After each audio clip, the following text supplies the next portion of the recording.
Hello everyone, माझं नाव भक्ती, हा पवन आणि कॅमेरामॅन कृष्णा. तर आम्ही जमलेलो आहोत सीईपी प्रोजेक्टसाठी, जो की आहे आमचा कॉलेजमधील एक सब्जेक्ट कम्युनिटी एंगेजमेंट प्रोग्राम. आणि त्यासाठी आम्हाला एक व्हिजिट करायची आहे, जी की आम्हाला जायचंय BIF मांजरीमध्ये. आणि आम्ही आज सकाळी 9 वाजता कॉलेजमध्ये आलोय. आता त्या पुढचा प्रवास पवन सांगेल. तर आज आम्ही जो व्हिडिओ शूट करतोय त्याचा असं प्रोजेक्ट मध्ये नाही की व्हिडिओ शूट केला पाहिजे, पण आमच्या लाईफ मधला हा पहिला प्रोजेक्ट आहे आणि त्याला आम्ही मेमोरेबल बनवायचा प्रयत्न करतोय. त्यामुळे आम्ही हा शूट करतोय. आणि सीईपी SPPU मध्ये सब्जेक्ट एक तो कंपल्सरी आहे. सीईपीचा लॉंग फॉर्म आहे कम्युनिटी एंगेजमेंट प्रोग्राम. त्यामध्ये प्रत्येक क्लासमध्ये टीम बनवलेल्या असतात 3-3-4 पीपल्सच्या. आणि त्यामध्ये मग आमच्या तिघांची टीम आहे आणि आमचा टॉपिक आहे प्लांटेशन अँड सॉइल प्रोटेक्शन. तर त्यासाठी आम्ही विजिटला जायचंय. तर विजिटसाठी आम्ही जाणार आहे BIF मांजरी. तर तिथे जाऊन आम्ही त्यांच्या सोबत काही चर्चा करणार. BIF मांजरी ही व्हाईट रिव्हॉल्युशन आणि क्लायमेट स्मार्ट ॲग्रिकल्चर याला प्रमोट करणारी एक नॉन गव्हर्नमेंट ऑर्गनायझेशन आहे. तर ही 1967 मध्ये मणिभाई देसाई, जे की महात्मा गांधीचे एक शिष्य होते, त्यांनी फाउंड केलेली. आणि ही वाघोली मांजरी खुर्द मध्ये याची एक शाखा इथं ओपन आहे. तर इथं काय होणार आहे की खूप सारे वेगळे वेगळे डोमेन्स आहे ज्यामध्ये हे काम करतात. जसं द सिमेंट स्टेशन आणि हायटेक लॅब झालं. त्यानंतर इंडियाज पायोनियर ॲग्रिव्होल्टेक्स प्रोजेक्ट जे झाले ते इथं कंडक्ट केले जातात.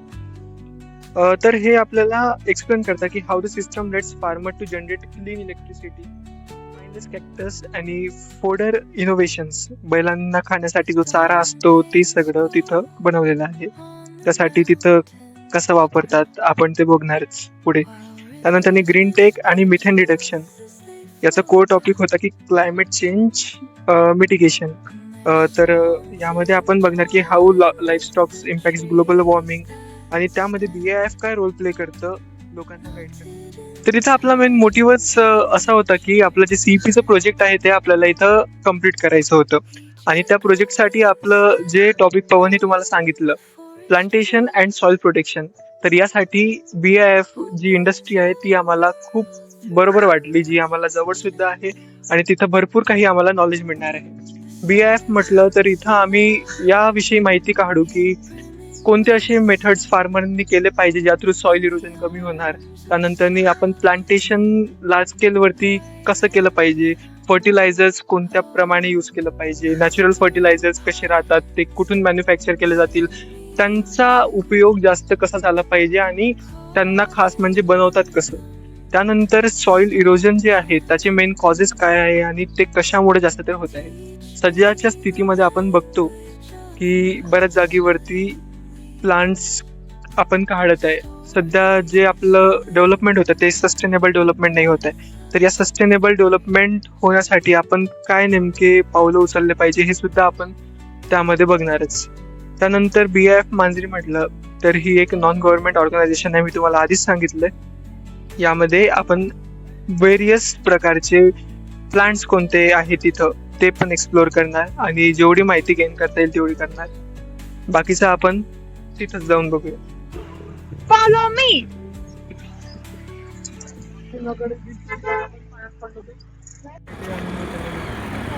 हाय, जसं की तुम्हाला माहिती आहे आपण कुठं चाललोय BIF मांजरीला. तर आम्ही बसची वाट बघितली, खूप वेळ बघितली, खूपच वेळ बघितली. आणि नंतर आम्हाला रिअलाईज झालं की आपण पुण्यामध्ये आणि आपण PMPLची वाट बघतोय. मग आम्हाला समजून चुकलं की आपण चुकीच्या ठिकाणी आणि चुकीच्या वेळी चुकीच्या गोष्टीची वाट बघतोय. मग आम्ही एक डिसिजन घेतला की आपण पायी डिस्टन्स कवर करू. मग आम्ही निघालोय. तर 1 किलोमीटरच्या आसपास आम्ही चाललोय आणि एवढ्यातच थकली ही. आता बोलते मग अशी म्हणत होते ऑटो करायचा. देखो गाईज हमका आ चुके सॉरी मराठी. बघा आम्ही कुठं आलोय. कॉलेज तर काय फंडिंग करणार नाही आम्हाला, तरी पण आम्ही रिस्क घेतोय. इथं कोणीच नाहीये आणि आलोय आम्ही इथं फुल ऍडव्हेंचर. मजा येते पण नवीन एक्सप्लोर करायला. थांब 1 मिनिट, बॅग तिकडे.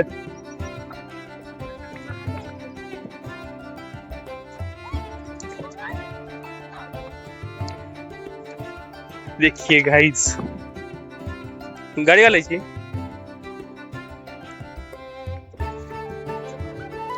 ये अब हम जा रहे हैं उधर. बरं वाटतंय पण नवीन काहीतरी, नवीन प्लेसेस एक्सप्लोर करायला. ये यस सर, हमारे साथ हमारे एक बैक काय म्हणते त्याला, सपोर्ट, हमारा बैकबोन ऑफ आवर टीम. ये कभी कभी पैसे बचा कर घूमने भी जाया करो, तो इसलिए आज हम आए पैसे बचाने के लिए हम पाई आ गए हैं. 10 रुपये बचाने के लिए हम सॉरी नाही ना, बस 10 लागत होते. तरी भारी वाटतंय पण नवीन जागा एक्सप्लोर करायला भेटते. खूप दिवसापासून चाललो होतं बिल्डिंग मधून जायचं. आज दिवस उजाडलाय फायनली. भारी वाटतंय. एकूणच नवीन काहीतरी बघायला शिकायला भेटतं. मी खेळू शकतो यांच्यामध्ये क्रिकेट, पण मॅप माझ्याकडे नेव्हिगेशन मी करतोय. तू कशाला पुढे चालती? चल आपण पुढे जाऊ. कसं वाटतंय तुला? आपण नवीनच एरिया एक्सप्लोर करतो. हा एक्सपिरियन्स माझ्यासाठी खूप जास्त मेमोरेबल राहणार आहे आणि मला खूप जास्त भारी वाटत आहे. मला तरी असं वाटतं की आपण रिक्षा बसने आलो नाही, कुठतरी वरती ठरतंय ते. असं वाटत नाही, थकवा जाणवत नाही. भारी वाटतंय एकदम. एवढं उन्हात चाललोय, एकही नव चालणार माणसं मी आज चालायला लावली. भारी वाटतंय. काय नाही त्याला, अरे ऍडव्हेंचर आले पुढे आपल्याला. गाळ पास करायचंय. अरे मॉल, डीमार्ट. आपण आता जाऊ. भक्तीच्या वजनाने हे पण होऊ शकतं, पण भक्तीला काय माहिती, रस्ता इकडून पण थोडं जर डोकं लावलं तर चांगला रस्ता शोधता येतो.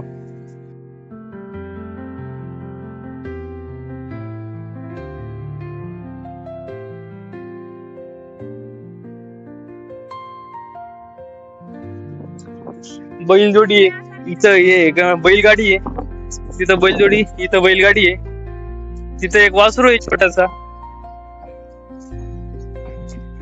तिथं एक छोटस वासरू आहे क्यूटस. तू नाही क्यूट, वासरू क्यूट. नाही तिकडे बघ ना, ते बघ. भारी एरिया राव हा.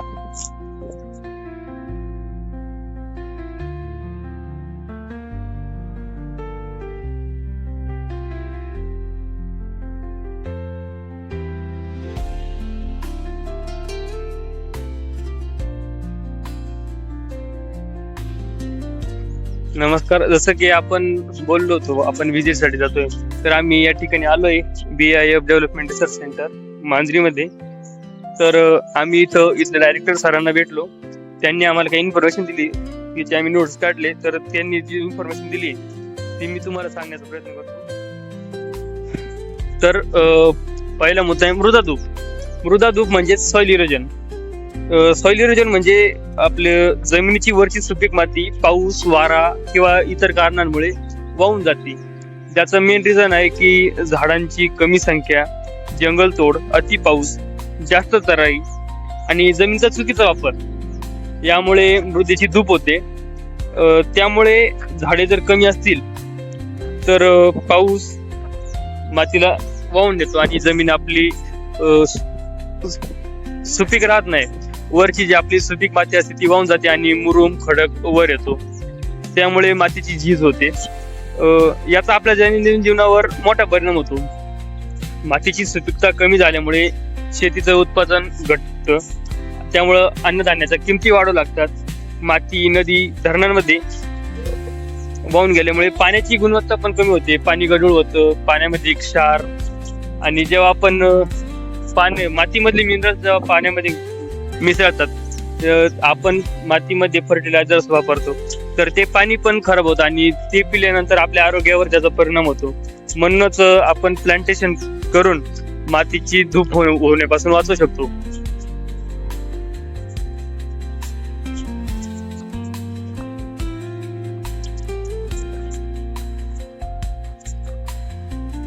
तर आपण बघू शकता आपण BIF मांजरीमध्ये आलेलो आहे. तर इथे सॉइल प्लांटेशन, सॉइलचा विषय आला म्हणजे शेती येते, शेती आली म्हणजे जमीन येते.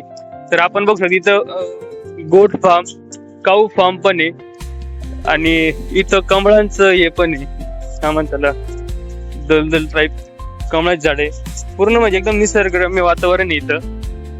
तर आपण गायी आहे मध्ये गायी त्या बघू.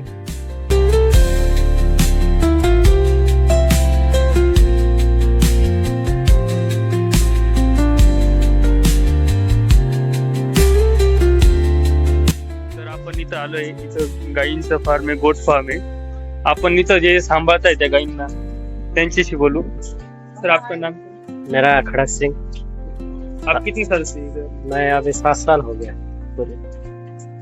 मतलब ये सब इधर ही उगाते हैं आप? हाँ हाँ, ये वहाँ से काट करके लेके आते हैं, तो यहाँ मशीन में कट करके गाय को डाल देते हैं। तो इतनी गाय है और कुछ है? बकरियाँ भी है, गाय है।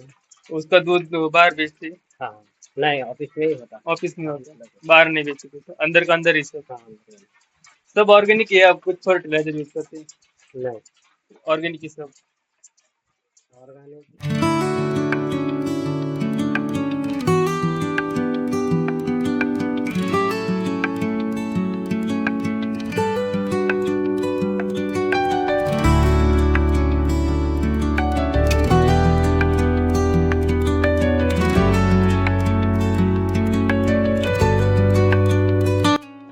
तर वृक्षारोपण म्हणजे नियोजन पद्धतीने झाडे किंवा रोपे लावणे आणि त्याचे संगोपन करणे. वृक्षारोपण मध्ये आपण बघू शकतो वृक्षारोपणाचे महत्व म्हणलं तर मातीची धूप राखते, त्यानंतर मातीची सुपीकता वाढते वृक्षारोपणामुळे, पाणी संवर्धनास मदत होते, वायू प्रदूषण कमी होते झाडांमुळे. आता ऑक्सिजन जेवढा जास्त असणार तेवढं आपलं प्रदूषण कमी होणार. हवामान बदल करण्यास पण खूप मदत होते. त्यानंतर वृक्षारोपणाचे प्रकार आपण बघू शकतो.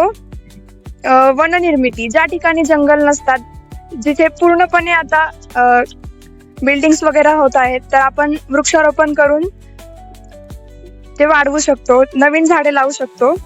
पुनर्वनीकरण म्हणजे नष्ट झालेल्या किंवा तोडलेल्या झाडांच्या ठिकाणी आपण नवीन झाडे लावू शकतो. कृषी वनीकरण म्हणजे शेती बाबतीत किंवा पिकांबाबत आपण जास्त झाडे लावू शकतो. शहरी वृक्षारोपण मध्ये आता शहरांमध्ये वृक्षतोड फार प्रमाणात होत आहे, तर आपण त्या ठिकाणी पण जास्त वृक्षारोपण करू शकतो. तर तुम्ही बघू शकता आपण सॉइल प्रोटेक्शन बद्दल माहिती घेतलेली आहे. आता आपण प्लांटेशन बद्दल माहिती घेऊया थोडी. प्लांटेशन म्हणजे एखाद्या ठिकाणी जिथे झाडं नाहीये तिथे आपण वृक्षारोपण करून त्या झाडांचं संगोपन करतो. आणि आजकाल तुम्ही बघू शकता की शहरांमध्ये खूप वृक्षतोड जास्त प्रमाणात चालू आहे. मोठ्या मोठ्या बिल्डिंग्स आणि मॉल्स यामुळे खूप ठिकाणी झाडांची तोड होत आहे. तर आपण बघतोय आज की शहरामध्ये शहरीकरण वाढतंय खूप, त्यामुळे खूप वृक्षांची तोड होती. तुम्ही बघू शकता इकडं पूर्ण झाडं आहे आणि आपल्याच ऑपोजिट साईडला तिकडे बिल्डिंग होत आहे. त्या बिल्डिंग होत आहे तिथं पण झाडं असतीलच, असं नाही की झाडं नसतील. रिकामी जागा तर नसेल 100%. इथं एवढे झाड आहे म्हणजे तिथं याच्या निम्मे जरी असले तर तुम्ही इकडे बघू शकता किती दाट झाड आहे. याचे निम्मे जरी तिकडे असले तरी कितीतरी झाडं तोडले असतील ती उभं करण्यासाठी. मी म्हणत नाही की ती उभं करू नका, ते गरज आहे आपल्या भारताच्या भविष्याची की इन्फ्रास्ट्रक्चर झालं पाहिजे. पण मग ते करायच्या अगोदर आपण जर अगोदर 10 झाडं लावली, त्याचं मोठे केले आणि मग ते तोडले तर जास्त हे राहील. आणि ती काल फक्त झाडं लावताय पण ते संगोपनच करत नाही. ती झाडं 1 वर्ष चालतात, 6 महिने चालतात आणि जळून जातात. त्यामुळे मग त्याचाच मुळे पाऊस पडत नाही. मग पाऊस नाही पडला, जास्त ऊन पडलं, मातीची धूप होते, मग जमीन सुपीक राहत नाही, उत्पादन कमी होतं शेतीचं. आमची ऍडव्हेंचरस जर्नी तुम्ही बघू शकता. BIF ला आम्ही व्हिजिट द्यायला आलो आणि त्यामध्ये वातावरण तुम्ही बघू शकता किती छान झालंय, पूर्ण मस्त. खूप नवीन एक्सपिरियन्स घेण्यासारखे इथं एक्सपिरियन्स येतात, बरंच काही शिकायला मिळतं. CEP साठी जे येणारी बॅच राहणार आमची जे ज्युनियर्स राहतील त्यांना सुद्धा मी सजेस्ट करणार की हा प्रोजेक्ट करा, प्रत्येक जागेला व्हिजिट द्या. आमची फर्स्ट व्हिजिट आहे ही आणि फर्स्ट व्हिजिट मध्येच आम्हाला एवढं भरपूर एक्सपिरियन्स भारी वाटतोय ना की खूप छान वाटतंय. हा सब्जेक्ट करिक्युलम मध्ये टाकून SPPU खूप छान गेले.